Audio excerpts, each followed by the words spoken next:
Sebentar lagi kalian akan menyaksikan cara aku menghasilkan uang 250 juta dalam 7 hari sebagai konten kreator. Ini bukan clickbait dan kamu gak salah denger kok. Yes, 250 juta dalam 7 hari. Aku akan beneran nunjukin semua uang yang masuk ke rekeningku, proses negosiasiku dengan brand, proses buat skripnya, sampai proses syutingnya. Inti dari video ini bukan untuk memamerkan berapa banyak uang yang bisa aku dapatkan dalam 7 hari, tapi lebih ke nunjukin betapa susahnya aku berjuang untuk mendapatkan ratusan juta itu dalam 7 hari. Bagaimana caranya sih sampai aku bisa menghasilkan 250 juta rupiah dalam 7 hari aja? Pastikan nonton video ini sampai habis ya.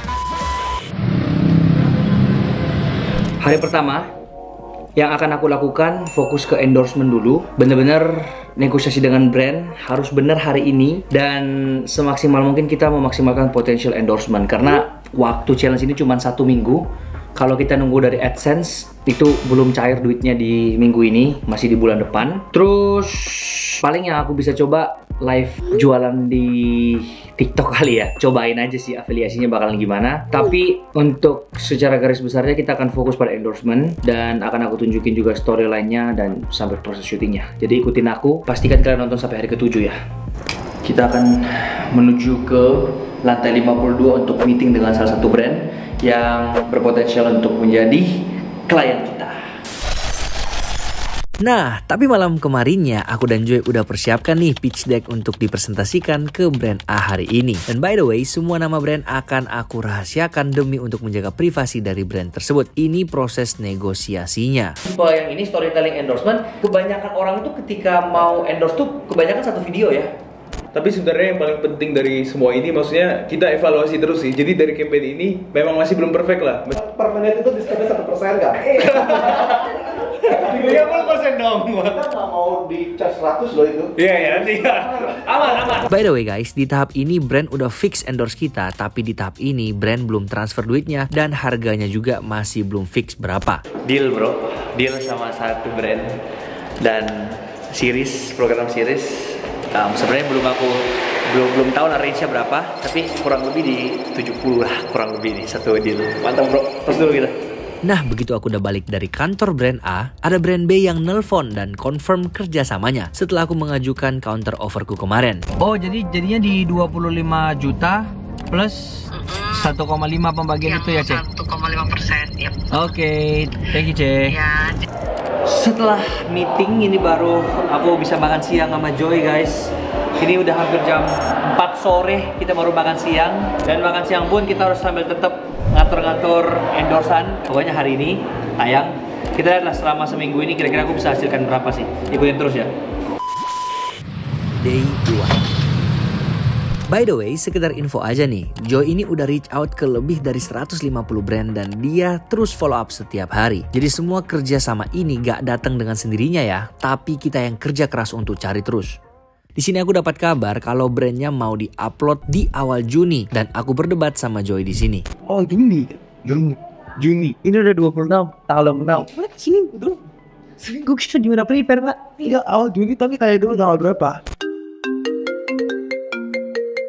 Kak, tapi maksudnya dengan offer yang kita kasih jadi 100 juta, tapi kalau misalnya nggak perform kita refund 50%, nggak apa-apa kak? Maksud dari perform ini apa? Misalnya gini, kita sama-sama tentuin target sales yang normalnya itu berapa misalnya kan. Yang maksudnya secara normal influencer sekarang itu berapa sih? Bisa kita hitung nanti dari sales, dari traffic, dari engagement. Coba kita maksudnya diskusikan secara wise, maksudnya yang normalnya gimana. Nah kalau nggak nyampe itu langsung kita akan refund 50% gitu loh kak. Tapi maksudnya gini, kalau misalnya kita tembus jauh dari target yang kita udah capai pun nggak ada extra cost for us gitu loh.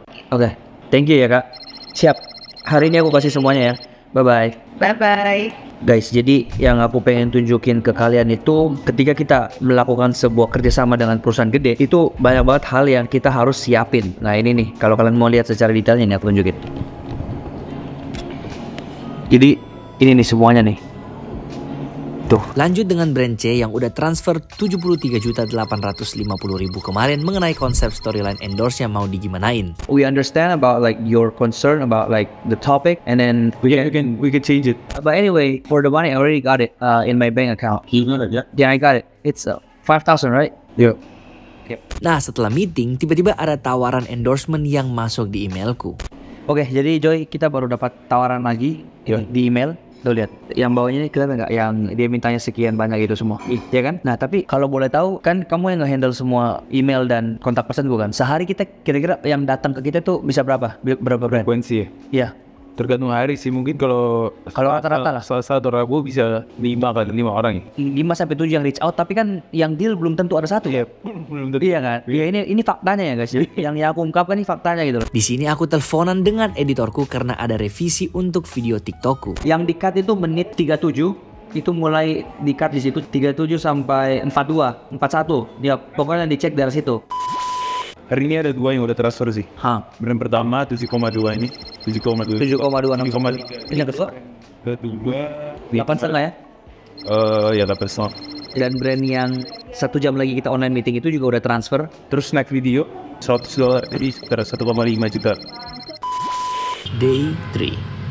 Hari ketiga, kemarin kalian udah lihat kita deal sama brand. Dan hari ini tuh nggak bisa dilepas tangan aja kayak gitu. Kita harus tetap buat konsepnya, kita harus tetap pikirin storyline-nya gimana. Dan hari ini lebih membuat itu sih, karena hari Senin kita akan meeting lagi dengan brand tersebut. Dan kita udah harus ready dengan semua jalan cerita, storyline, scriptnya bakal gimana. Kalau udah di-approve, kita tinggal langsung masuk ke proses syuting. Dan ini semua yang akan aku tunjukkan secara transparan di dalam video ini. Dan mungkin di hari ketiga ini juga kita akan coba sebuah pendapatan lain yang bisa aku dapatkan sebagai influencer, yaitu live TikTok. Jadi kita bakal jualan live dan kita akan lihat seberapa banyak sih ketika aku menjual sebuah barang di TikTok itu, dari persenan komisi afiliasinya itu aku bisa dapat berapa sih kalau live 2-3 jam. Nggak tahu juga gimana, tapi bakal kita coba hari ini juga. Jadi ikutin terus. Di sini aku udah siapin 5 storyline yang berbeda dari hari pertama sampai ke-5. Aku juga suruh temenku Fabio untuk cek proposalku biar make sure aja sih saat presentase besok brand A ini setuju dengan konsepku. Tapi pada saat Fabio pulang, aku dan Joy finishing lagi proposalnya dan ini yang terjadi. Jadi intinya buat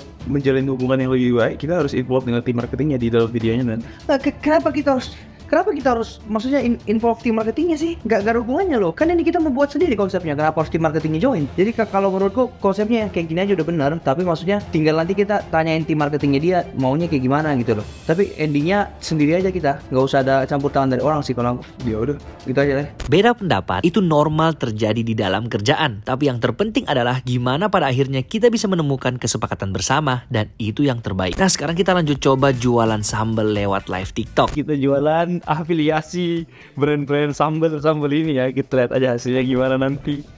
Di sini segala jenis marketing kita pakai ya, mulai dari membuat jokes, mukbang, sampai akhirnya kita buat challenge untuk penonton kita. Yang intinya kita sengaja pakai timer 5 menit dan ngomong kalau dalam 5 menit ini kita akan berhenti live. Tapi kalau ada yang beli sambelnya, kita akan reset waktunya lagi dari awal. Di sini setiap kali timernya udah mau habis, ada aja yang beli. Wah, ada beli lagi. Kamu juga dong.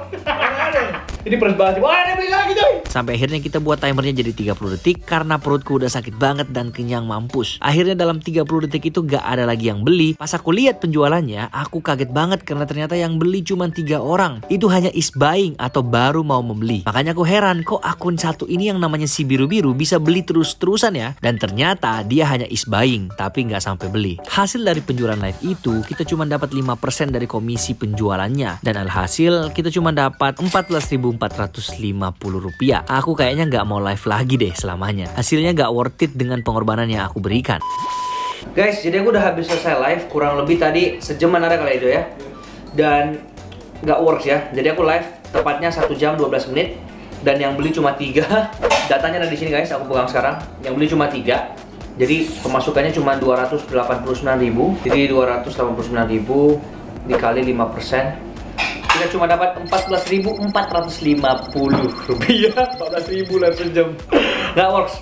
Tapi kembali lagi ini banyak faktor yang bisa mempengaruhi ya. Bisa aja produknya yang nggak cocok dengan marketku, live di waktu yang salah, dan masih banyak lagi. Tapi kalau dari aku, udah cukup sih pengalamannya ini. Aku nggak mau jualan afiliasi di TikTok lagi deh. Beda cerita kalau produkku sendiri ya.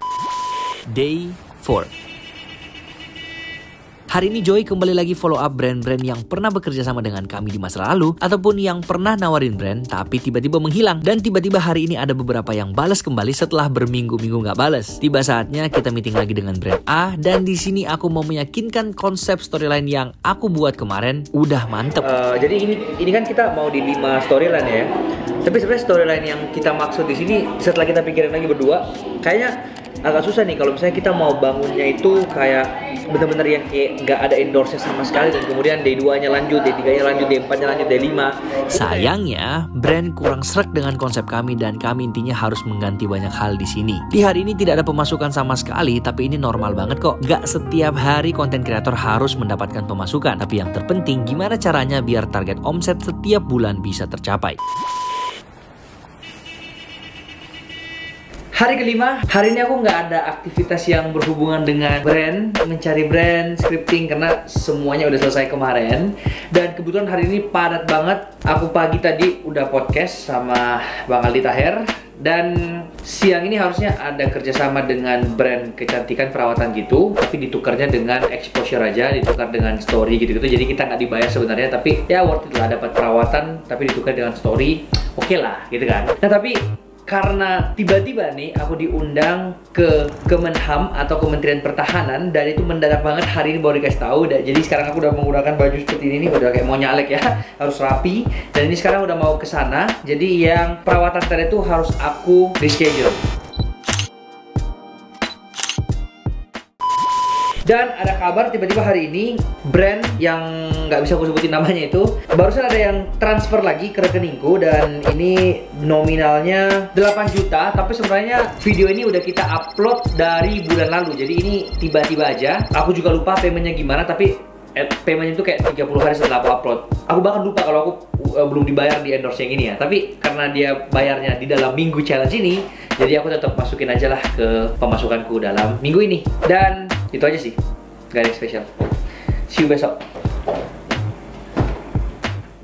Day 6. Meeting dengan brand A lagi untuk yang ketiga kalinya, dan di sini kita propose storyline yang udah kami revisi. Hari ke-6 ini aku full meeting dari pagi, podcast sama Miss Meridiana. Thank you Miss, udah mampir-mampir di podcastku. Thank you udah jadi temen ngobrol hari ini, seru banget loh. Kemudian dilanjutkan lagi ke Kementerian Pertahanan, ketemu dengan Pak Jenderal Farid. Nih Pak Jenderal, terima kasih udah mau sharing-sharing ngobrol. Sekarang udah selesai meeting tadi barusan guys dengan salah satu brand A lah ya kita sebutnya, karena dari satu itu brand yang masih rancu nih, kira-kira di harga berapa, dan ini udah fix harga yang mereka accept adalah 100 juta rupiah, tapi dengan catatan kalau ini nggak naik kontennya atau nggak perform kita refund 50%. Ya pokoknya see you besok lah.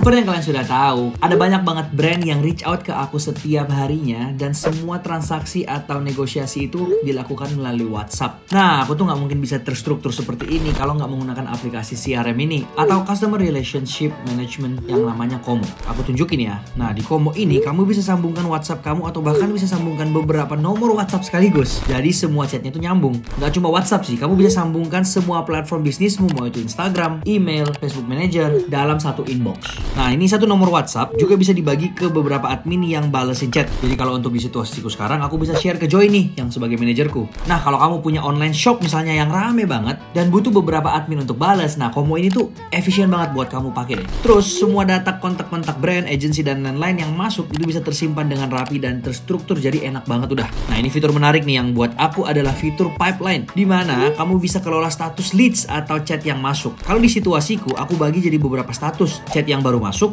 nih, sedang dalam proses negosiasi, endorsement yang ongoing, payment follow up. Ini yang buat orang-orang yang belum lunasin tagihannya ya. Lalu ini fitur yang mantap banget juga, ada WhatsApp chatbotnya. Jadi fitur ini bebas banget, bisa kamu atur sesuai dengan kebutuhan bisnismu. Bahkan nih selain website, kamu juga punya mobile apps-nya juga. Jadi kamu bisa pantau atau balas customer dari mana aja. HP bisa, laptop bisa. Terus ada dashboardnya juga nih buat bisa lihat performa analytics atau statistik dari CRM kamu.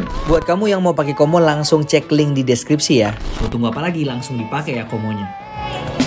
Day 7. Hari ini aku syuting beberapa video dari storyline endorse yang sudah di-approve oleh brand kemarin. Nah sekarang kalian sudah tahu kan kalau konten kreator juga harus ganti baju kalau syutingnya lebih dari satu video dalam sehari. Dan itulah seberapa kaya Coldplay. Hai guys, alasan kenapa Indomaret menggunakan kata Maret, dan itulah seberapa kaya. Nah, ini yang kalian tunggu-tunggu. Mari kita bedah rekeningku selama 1 minggu terakhir ini.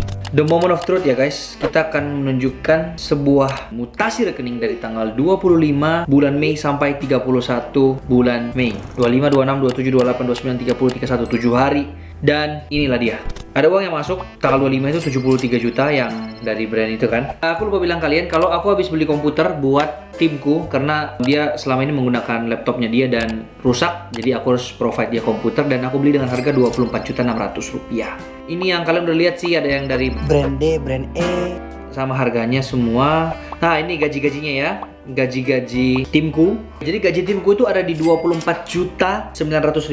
Tapi gajiku sendiri juga ada guys, 5 juta rupiah. Jadi kalau kita tambah 5 juta di sini, berarti udah 29,9 juta nih. Ditambah lagi ada fee 15 juta untuk biaya podcast 10 gestar podcast. Nah ini untuk 10 gestar ini apa aja sih? Mulai dari fee transportku bolak-balik, ya kan, bensin, terus kadang aku traktir makan beberapa, bukan beberapa sih. Kalau memang aku sempet waktunya nggak nabrak, pasti aku traktir makan mereka ini. Dan juga fee untuk kayak kemarin contoh aku harus bayar Ali Taher, nah itu aku bayar. Dan biaya sewa studio juga ya, karena itu bukan studio aku sewa. Berarti 69.500.000 untuk pengeluaran. Nah, terus yang masuk 97.568.278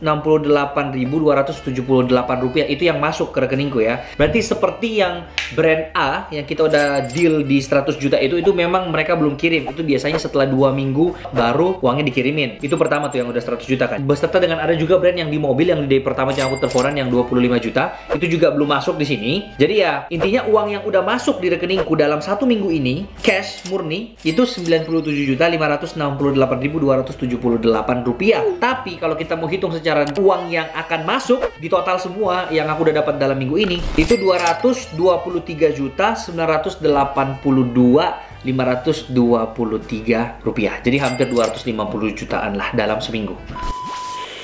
Konklusi. Inti dari video yang aku buat ini bukan untuk menunjukkan seberapa banyak uang yang bisa aku hasilkan dalam 1 minggu ini. Tapi aku lebih mau nunjukin seberapa kerja keras yang harus aku lakukan untuk bisa mendapatkan uang tersebut. Ini pun belum termasuk bagaimana cara aku mendapatkan koneksi ke brand, proses editing videonya, strategi marketing after aku post endorse-nya, dan masih banyak lagi. Gak segampang itu memang untuk mendapatkan uang. Semua butuh effort, gak ada yang instan. Satu hal lagi, aku bisa jamin walaupun aku udah nunjukin semua caraku dalam menghasilkan 250 juta ini dalam seminggu, gak akan semua orang kok mau lakuin ini. Karena bukan mereka gak bisa ya, tapi karena gak mau keluarin effort sebesar ini aja. Aku udah hampir 6 tahun jadi konten kreator, dan di setiap harinya aku harus terus berjuang dan berproses untuk menjadi lebih baik lagi dari hari kemarin. Semoga kalian bisa termotivasi dan bisa belajar banyak hal dari video ini. Sampai jumpa di video berikutnya.